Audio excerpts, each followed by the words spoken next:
दोस्तों सोचिए, आप अपने फ़ोन पर कोई गेम खेल नहीं रहे, आपने टारगेट सिलेक्ट किया और गेम के कंप्यूटर ने अपने आप रास्ता ढूंढकर टारगेट हिट कर दिया।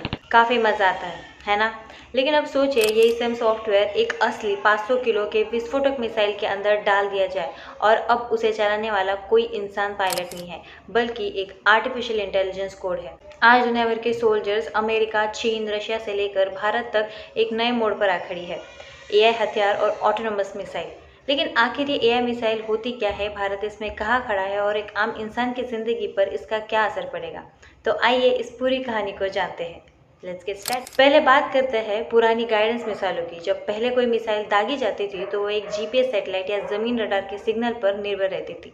लेकिन आज के ज़माने में दुश्मन इलेक्ट्रॉनिक जैमिंग करके उन सिग्नल्स को काट देता है, जिससे मिसाइल रास्ता भटक जाती है और आता है एआई मिसाइल का कॉन्सेप्ट। एआई मिसाइल के अंदर अपना खुद का एक छोटा सुपर कंप्यूटर यानी कंप्यूटर विजन होता है, जो सेल्फ नेविगेशन होता है। ये बिना किसी सैटेलाइट या जीपीएस के ज़मीन के भूगोल को स्कैन करता है और रास्ता खुद ही चुनता है। टारगेट की पहचान ये खुद कर सकता है। सामने दुश्मन का टैंक है, कोई बंकर है या फिर कोई आम इंसान है, ये एग्जैक्टली बता देता है। और अब इसमें स्वम इंटेलिजेंस आ गया है। जब 50 से 60 एआई ड्रोन्स मिसाइल मिलकर एक साथ उड़ती है तो वो आपस में नेटवर्क से जुड़ी रहती है। अगर एक मिसाइल गिर गई तो बाकी मिसाइलें अपना काम बांट देती है और टारगेट खत्म कर देती है। अब सबसे बड़ा सवाल, क्या भारत के पास एआई हथियार है?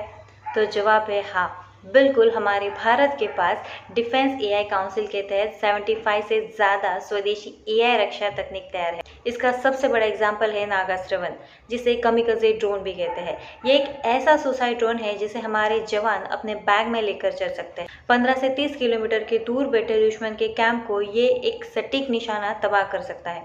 इंद्रजाल और भार्गवस्त्र, भारत ने एक ऐसा एआई एंटी ड्रोन सिस्टम बनाया है जो आसमान में आने वाले दुश्मन के ड्रोन हमले को रियल टाइम में पहचान कर उसे नाकाम कर देता है। TIWS test AI weapon system, border पर जहां 20 डिग्री टेम्परेचर में इंसान की निगरानी बहुत कम हो जाती है, वहां एआई कैमरा अपने आप इंसान और जानवर के बीच एक फ़र्क पहचान कर जवानों को सतर्क करते हैं। यहाँ पर एक क्वेश्चन खड़ा होता है कि यूनाइटेड नेशंस और बहुत सारे नेशंस ये कह रहे हैं कि इस मशीन पर भरोसा रखना गलत है, क्योंकि एआई कोड कितना भी एडवांस हो जाए, वो किसी भी टेक्नोलॉजी खराब या गलत फहमी की वजह से निर्दोष नागरिक और दुश्मनों के बीच फ़र्क भूल सकता है। इसलिए भारत और इंटरनेशनल रूल्स हमेशा एक उसूल मानती है, ह्यूमन इन अ लूप, यानी एआई टेक्नोलॉजी टारगेट को ढूंढने में मदद ज़रूर करेगी, लेकिन आखिरी ट्रिगर दबाने का फैसला हमेशा एक इंसान यानी हमारे कमांडर यानी सैनिक के हाथ में ही रहेगा।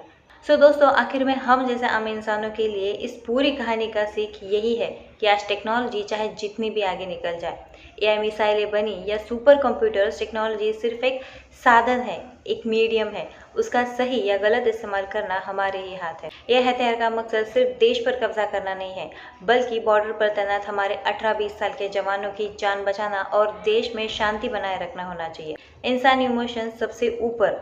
मशीन हमें स्पीड दे सकती है, एक सटीकता दे सकती है, लेकिन सही गलत का फैसला दया और इंसानियत सिर्फ इंसान के दिल में ही होती है। इंसानियत का स्टीयरिंग व्हील हमेशा इंसान के हाथ में ही रहना चाहिए। तो आपको क्या लगता है, ये एआई मिसाइल्स यूज़ करना हमारे लिए सेफ है या नहीं? आपके थॉट्स मुझे कमेंट में ज़रूर बताएं और इस वीडियो पसंद आया हो तो लाइक, शेयर, सब्सक्राइब ज़रूर कीजिए।